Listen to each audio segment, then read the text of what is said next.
अपने आचरण को जानबूझकर अशुद्ध ना करो, तुम्हारी सारी बुराइयों की जिम्मेवारी हरि ले लेंगे।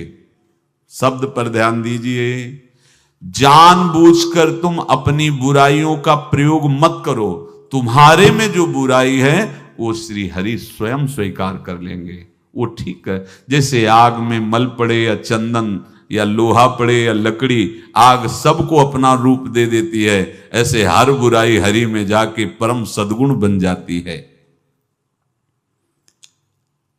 हम जितना अपने आप को अच्छा बनाने का प्रयास करेंगे, ये संसारियों के समझ में नहीं आएगा, परमार्थ के पथिकों के लिए बात है और यही विश्राम हो जाएगा।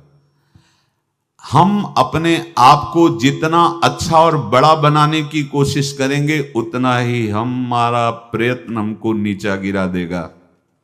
यदि हम अपने को भगवान के आश्रित कर करके उनके नाम का जप और उनकी आज्ञा पे चले तो इतने अच्छे बन जाओगे, बिस्तरे सब जग विमल कीरति साधु संगति नाटर है। इतने महान बन जाओगे कि विश्व आत्मा भगवान जब हृदय से लगा लिए तो जा पर कृपा राम की हुई, ता पर कृपा करे सब कोई। स्वामी का प्रभाव दास में आ जाता है। अरे एक साधारण कीड़ा भृंगी अपना प्रभाव दूसरे कीड़े पर डालकर उसे भृंगी बना देता है, तो भगवान का नाम गुण रूप लीला धाम तुम्हें ये नहीं प्रदान कर देगा। भगवद आश्रय लेते ही जिसके भय और विषाद नाम जप से नष्ट हो गए, नाम जप और सत्संग से, उसके हृदय में ऐश्वर्य भगवान का प्रकट होता है। तो बाह्य और आंतरिक दोनों वो ऐश्वर्यवान होता है। ज्ञान, विद्या, श्री, कीर्ति, शक्ति, सौंदर्य, माधुर्य ये प्रकाशित होने लगता है। बिना किसी बनावट श्रृंगार के उसके चेहरे पर आकर्षण होता है, देखते ही हृदय लुभायमान हो जाता है। ऐसा माधुर्य होता है भक्तों का, क्योंकि माधुर्य सिंधु प्रभु का चिंतन होता है। जो भगवान के आश्रित है उसे भय की तो कोई गुंजाइश ही नहीं है, कोई गुंजाइश नहीं। क्यों? क्योंकि वो भगवान सर्वशक्तिमान उसकी रक्षा में रहते हैं।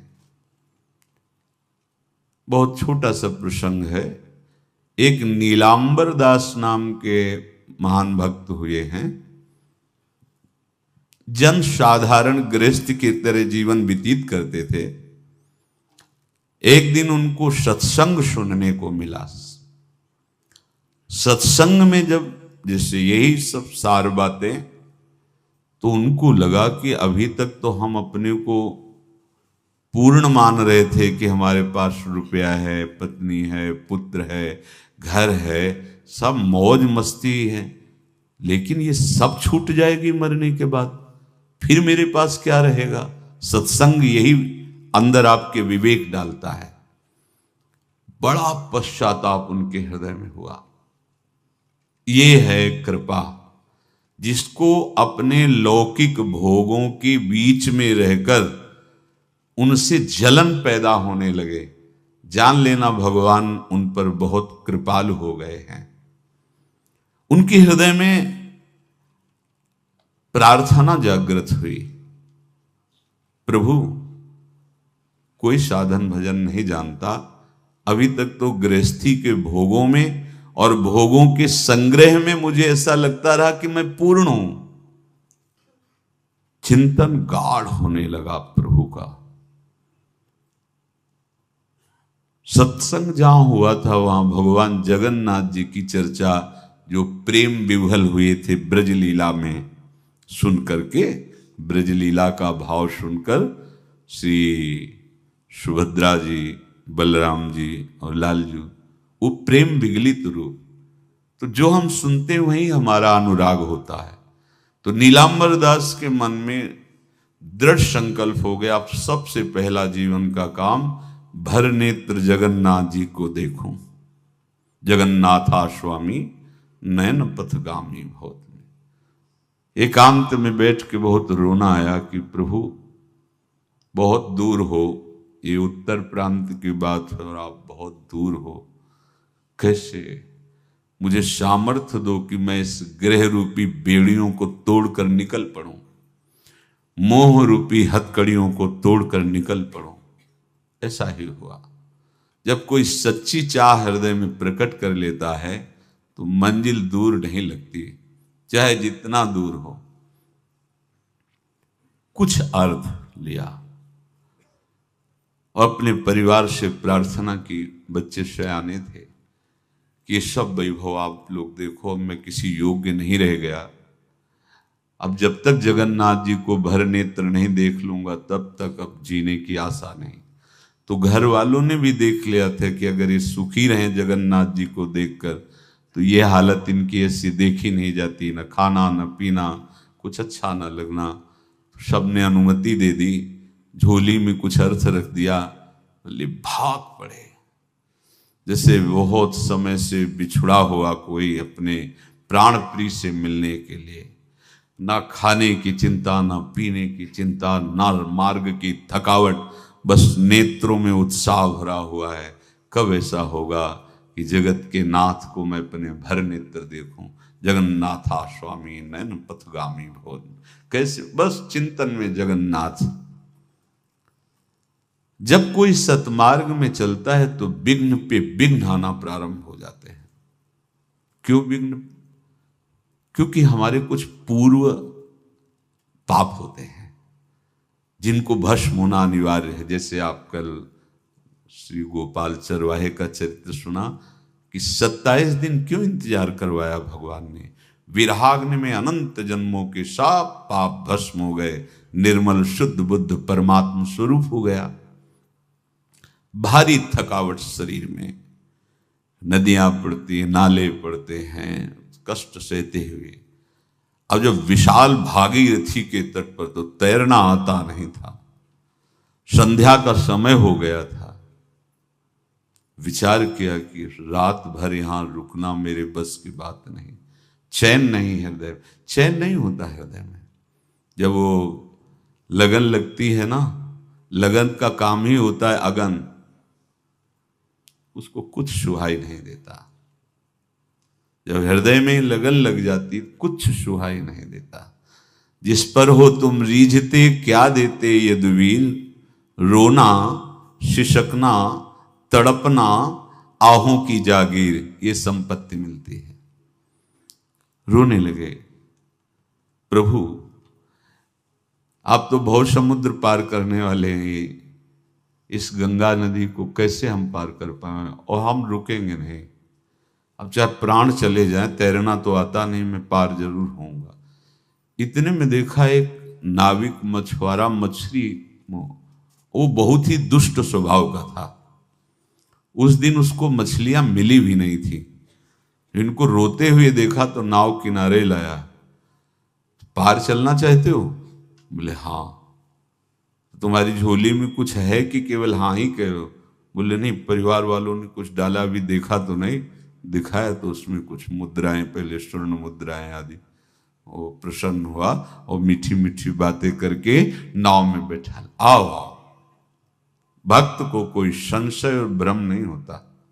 और वो कपटी आदमी, उसने विचार किया कि अगर इसको छीन कर पार कर देंगे तो ये राज कर्मचारियों को सूचना देगा, फिर हम बांधे जाएंगे। तो इसे बीच धारा में ले जाकर गला दबा के मार देते हैं और इसकी संपत्ति ले लेते हैं। कौन जानेगा, गंगा के प्रवाह में बह जाएगा, पक्का निश्चय उसे। अब जब वो धारा सीधे निकलना है और वो ऐसे चला तो उनका भैया हमें तो पार होना है, आप कहाँ ले जा रहे हो? बोले चुपचाप। अब उसका रूप बदल गया, वो चुपचाप बैठे रहो, अभी मैं तुम्हें गंगा से क्या इस शरीर से भी पार कर दूंगा।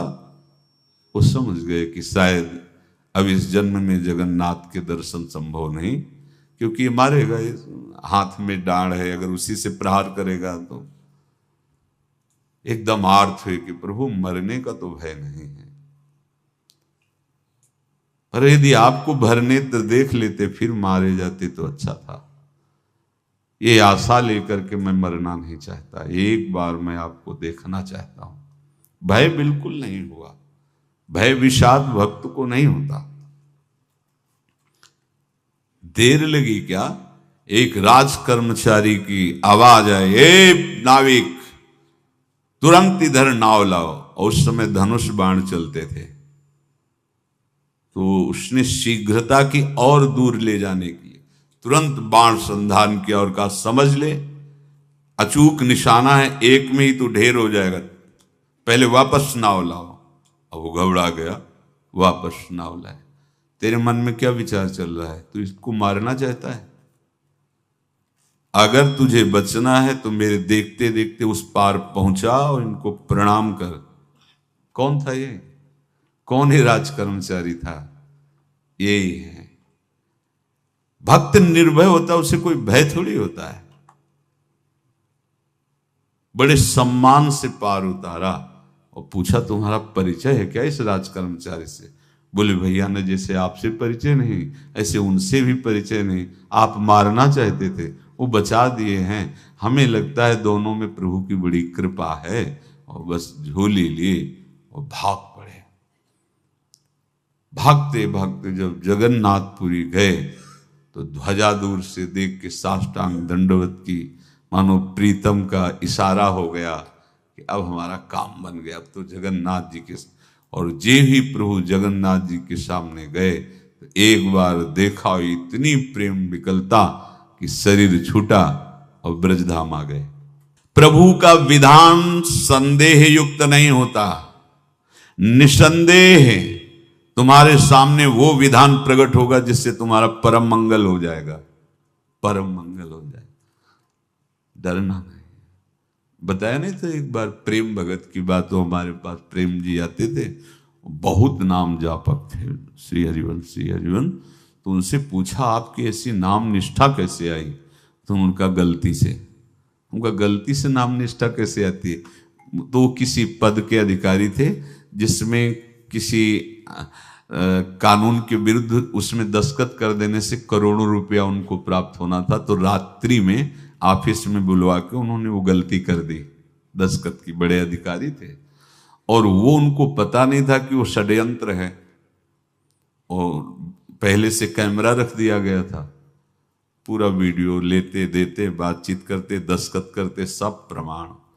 तो सुबह जो उनकी आरती उतारी गई समाज में, तो बस घर वाले भी उनसे कि जैसे पुत्र थे पत्नी कि पिताजी पापा आपसे ऐसी आशा थी, मार दिया हम सब लोगों को आपने।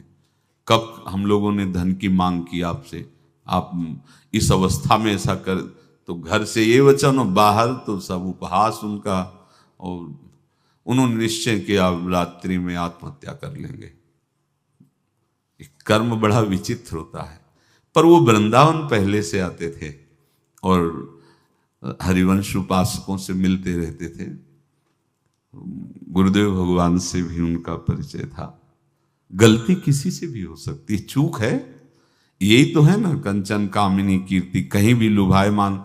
शायद उनके मन में लगा होगा कि दस्तखत कर लेंगे और मिल जाएगा, वृंदावन वास करेंगे, झंझट छूट जाएगी। कुछ ना कुछ ऐसा आया होगा, क्योंकि वो अधार्मिक प्रवृत्ति के नहीं थे, पर क्रिया तो हो गई ना, वो षड्यंत्र था वो। उन्होंने सोचा रात्रि में अब हम प्राण त्याग देंगे। तो धाम आना और रसिकों के संग के प्रभाव से एक दिव्यता प्रकट हुई। वो सबके सामने सोने का नाटक करके लेट गए। तो परिवार वालों, नजर तो सबकी थी कि विकसित हैं, परिवार वालों को लगा सो गए। तो रात्रि जब सोए थोड़ा ऐसे, तो वास्तविक नींद आ गई और स्वप्न में देखा कि कोई उनसे कह रहा, देखो तुम्हारे सिरहाने सेवक वाणी रखी है, इसको पकड़ो, मरने की जरूरत नहीं, सब ठीक हो जाएगा। जगह तो सेवक वाणी सिरहाने रखी हुई थी। जैसे एक भक्त को तुलसी दल नामक ग्रंथ सिरहाने रखा। अरे अलौकिक शक्ति संपन्न भगवान और भगवान के पार्षद हैं। बस सब बात हट गई और उनकी जिह्वा और उनके मन ने, जैसे ना मरने वाले को प्राण मिल जाए कि भाई प्राण रक्षा, ऐसा को श्री हरिवंश हमारे रसिक समाज में जब वो आते थे उनका अच्छा सम्मान होता था। तेजों में चेहरा, वयो वृद्ध शरीर, श्री हरिवंश ऐसे चलता रहता, बात करते और श्री हरिवंश ऐसी नाम में रति देखी। देखो ना क्या हुआ, घटना क्या थी। दृश्य क्या था? जीवन बिल्कुल व्यर्थ। हो क्या गया? लोक सम्माननीय जीवन बन गया, महात्मा बन गए और भगवत प्राप्त हो गए हैं, उनका शरीर छूट गया है। तो यहां कह रहे हैं कि तुम्हें किसी भी हेतु से अपनी चिंता नहीं अब करनी। प्रभु का विधान निसंदेह परम कल्याण में होता है, तुम्हें संदेह नहीं करना। कड़ुआ हो सकता है लेकिन अवसर तो मिल जाएगा श्री जी की तरफ भागने का। हम अपने को अच्छा साबित करने के लिए पूरा जीवन लगा दें, नहीं भाई, हम नीच आचरण वाले पर हम भागेंगे प्रभु की तरफ, लोक पावन करने वाले महात्मा बन जाओगे। सतरति सतरति शा लोकांत, इसको बैठा लो, जीवन में काम आएगी, ये वस्तु काम आएगी, क्योंकि विपक्ष जोरदार है, माया कोई साधारण नहीं है। विश्वासी साधक का भगवान स्वयं जुम्मा ले लेते हैं। विश्वासी साधक का भगवान स्वयं, देखो अपने मन में तुम किसी प्रकार की चिंता न रख करके ये आज से विश्वास कर लो कि अब मेरे जीवन में जो होगा, मेरे प्रियाजू के द्वारा किया हुआ विधान परम सुखप्रद होगा, परम मंगलमय होगा।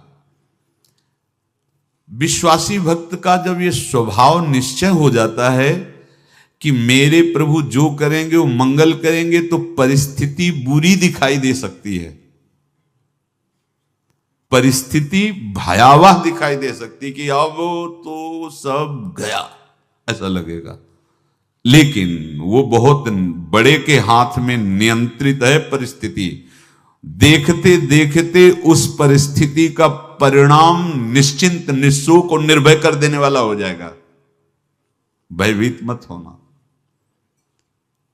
बहुत ही अमृतमयी बातें हैं, अगर अपने साधन पथ पे हम इनको आदर्श मानकर चलें तो बहुत जल्दी आनंद आ जाए।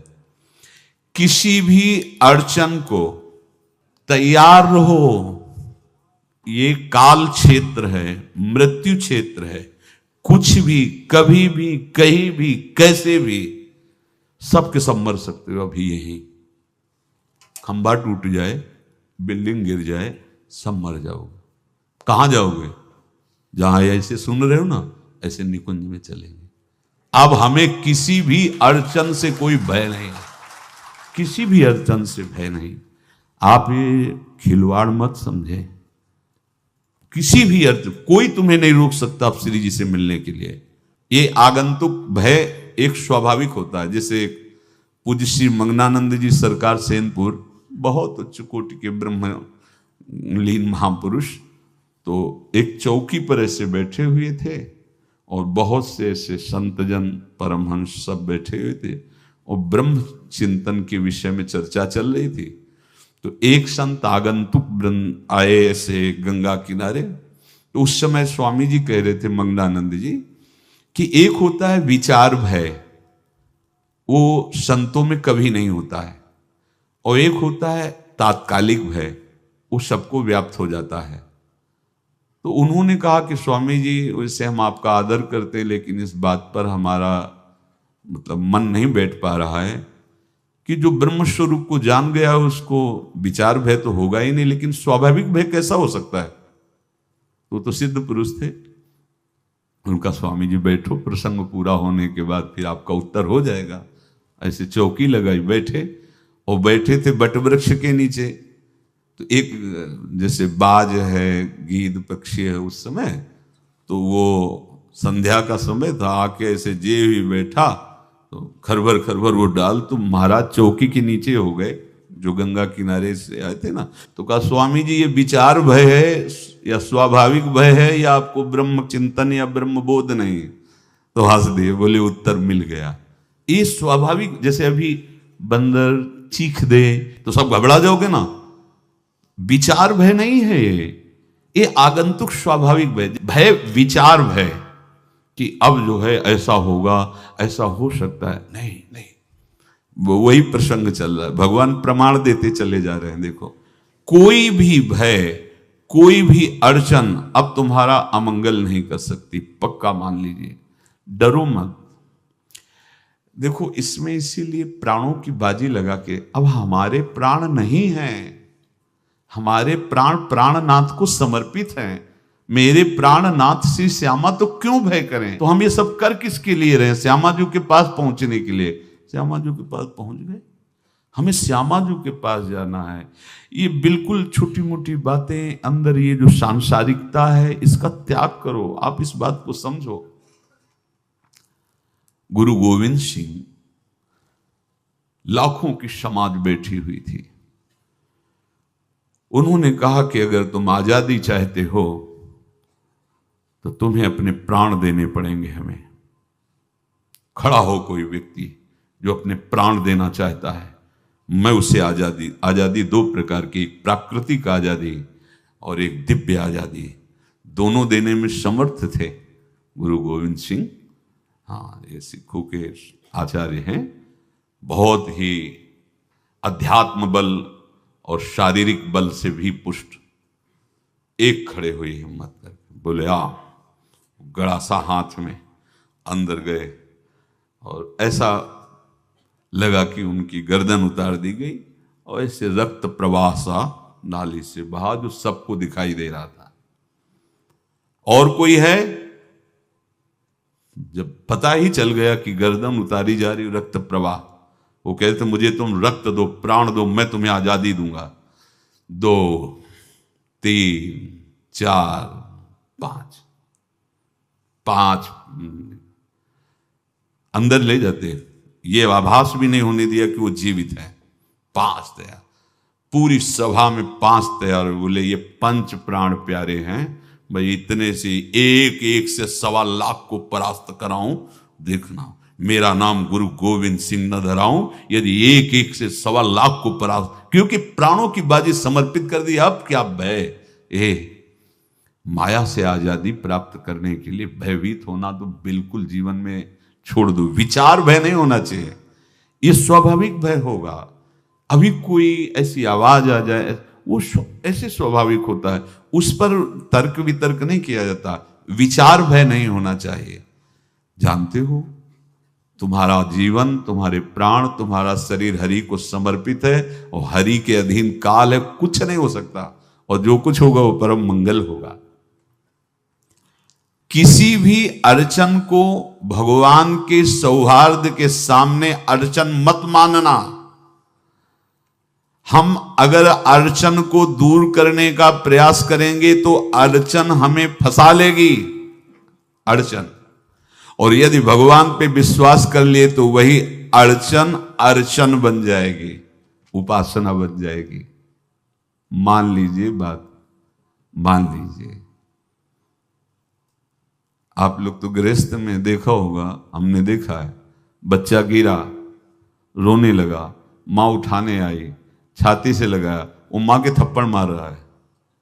यद्यपि वो कुछ जानता नहीं, पर भाव जब उसके देखे, बलिहार है इस वात्सल्य की, बलिहार है, ये माँ को मार के कह रहा है, थप्पड़ मार के, अब तू छाती से लगा रही, जब गिरा और चोट लगी तब तू कहाँ थी, क्यों ले उठाया? ये अधिकार हरि।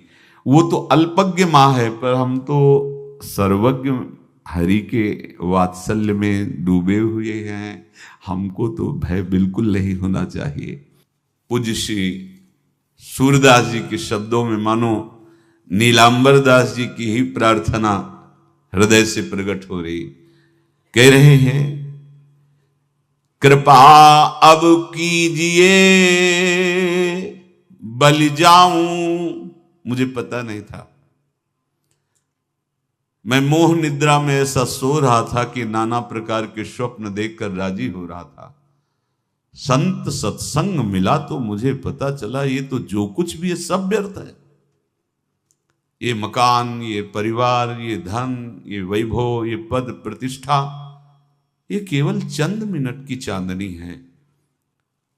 जब यमदूत आएंगे, मारेंगे, पिटाई करेंगे, नरक ले जाएंगे, तब कोई कौन साथ देगा? साथ में जाने वाला तो कुछ नहीं है। सत्संग में भगवान के चरणों का आश्रय सुना तो कह रहे, कृपा अब कीजिए बलि जाऊं, बलिहारी जाऊं प्रभु, अब तो कृपा कर दो। कृपा तो हो चुकी है। होए विवेक मोह भ्रम भागा। कहां से विवेक आया? जब सत्संग मिलता है तब विवेक जागृत होता है, और भगवान की कृपा के बिना सत्संग नहीं मिलता। सत्संग मिला मानो भगवान आवाहन कर रहे हैं आपको अपने आनंद समुद्र में डुबोने के लिए। बिनु सत्संग विवेक न होई, राम कृपा बिनु सुलभ न सोई। सच्ची मानिए, सत्संग ये केवल भगवत कृपा से मिलता है। पहली कृपा तो सत्संग हुई, अब विवेक जागृत हुआ, तब सब होए विवेक मोह भ्रम भागा। तो मोह में जो ये सब अच्छा लग रहा था, अब अच्छा नहीं लगने लगा, काटने को दौड़ने लगा। सबका प्यार, सबकी वस्तुएं, सब वैभव सम्मान, सब झूठा, सच्ची झूठा। फसाओ। प्रार्थना हृदय से निकली, कृपा अब कीजिए बलि जाऊं, नाहिन मेरे और को बल, चरण कमल बिन ठाऊं, कृपा अब कीजिए बलि जाऊं। बलिहारी जाऊं प्रभु, अब तो कृपा कर दो। मेरे में कोई बल नहीं है, कोई साधन बल, तपस्या बल, योग बल, ज्ञान बल, कोई बल नहीं। बस हृदय से मैं आपके चरणों का आश्रय लेता हूं। वैसे तो अगर हम अपने मुख से अपना परिचय दें तो हों असौच, अकृत, अपराधी, सन्मुख होत लजाऊं, तुम कृपालु करुणा निधि के सो, सुना है अधम उदाहरण नाऊं, कृपा अब कीजिए बलि जाऊं। किसी योग्य नहीं हूं, अपराधी हूं, अकृत, अशौच, सदैव मन और शरीर दोनों अपवित्र रहा है। यद्यपि किसी लायक नहीं हूं, आपके सन्मुख होने में लज्जा लगती कि कहां मैं नीच अधम और कहां आप परम पावन पुण्य श्लोक प्रभु। पर सुना हमने सत्संग में कि आप बड़े कृपालु हो, करुणा निधान हो, तो हे कृष्ण, हे अधम उदाहरण, आपकी महिमा सुनकर हिम्मत पड़ रही कि अब आपके चरणों की तरफ मैं बढ़ूं। क्योंकि विचार करके देखा, कोई ऐसा नहीं है जो मुझे संभाल सके, मेरी रक्षा कर सके। काके द्वार जाए हुए ठाढ़ों, देखत काहि सुहाऊं, असरन सरन नाम तिहारो, हों कामी कुटिल निभाऊं। प्रभु, किसके द्वार जाके खड़ा हूं? जितने देवता हैं ये सब बनिया की दुकान की तरह हैं। तुम्हारे पास जितने पुण्य साधन है उतना ही फल मिलेगा। मेरे पास तो कोई बल है नहीं, तो कोई मुझे तो स्वीकार करेगा नहीं, ठुकरा देगा। नाथ, सुना है आपका नाम सत्संग में असरन सरन है, जिसका कोई नहीं होता उसे आप स्वीकार कर लेते हैं। मैं बहुत कामी हूं, कुटिल हूं, पर एक ही